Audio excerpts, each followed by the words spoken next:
The president of Madagascar is secretly French. You heard that right. Leaked documents now show that Andry Rajoelina obtained French nationality in the year 2014, and this has caused quite a stir in Madagascar. Many are seeing it as an act of betrayal. Why is that? You see, because France and Madagascar have a long-standing history. Let me just break it down for you in just a short bit.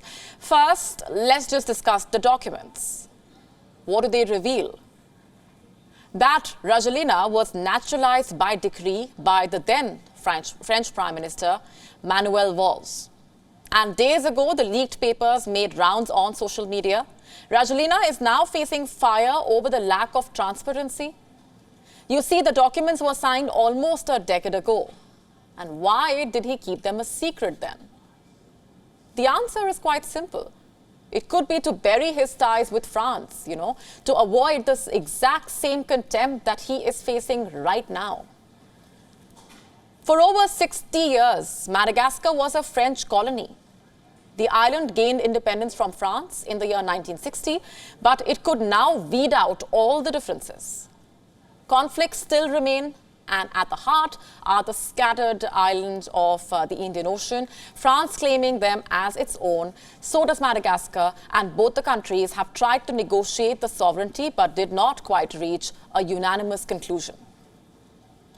Now add Andry Rajoelina to the mix, who turns out to hold dual French nationality. Madagascans are going mad over this revelation. Some are calling for him to stand down. They are alleging that Rajoelina is at the mercy of a former colonial power, one which is keen to continue pulling the strings in the island. Also, that he shook hands with the French government to propagate their agenda. The opposition is citing the Madagascan constitution. It says Madagascans must renounce their nationality if they become citizens of another country. And now that it is revealed Rajoelina is French, they say he should be stripped of his presidency. Madagascar, you see, has had a history of political turmoil. Rajoelina first seized leadership of the country after a coup in the year 2009. The ousted leader, Marc Ravalomanana, claimed Rajoelina had France's support. Rajoelina still came to power, but he was widely condemned by the international community. Sanctions swiftly followed, the economy nosedived, and to date, some 75% of the population lives below the poverty line.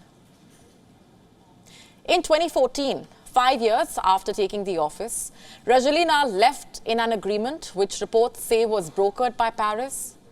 As per the leaked documents, it was the same year he became a French national.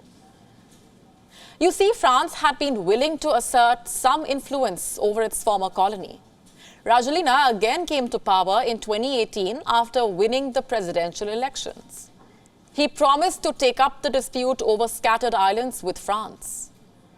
And only a year later, in 2019, the president, Emmanuel Macron, traveled to Glorioso Islands, one of the scattered islands. According to reports, he declared, "This is France," before cameras and the media. And this sent shock waves through Madagascar. The diplomatic ties continue to fray.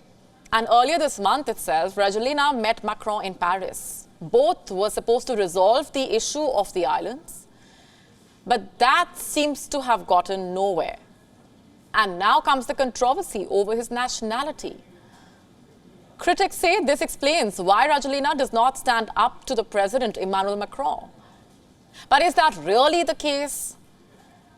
President Andry Rajoelina has some tough questions to answer clearly. WION now available in your country. Download the app now. Get all the updates on the move.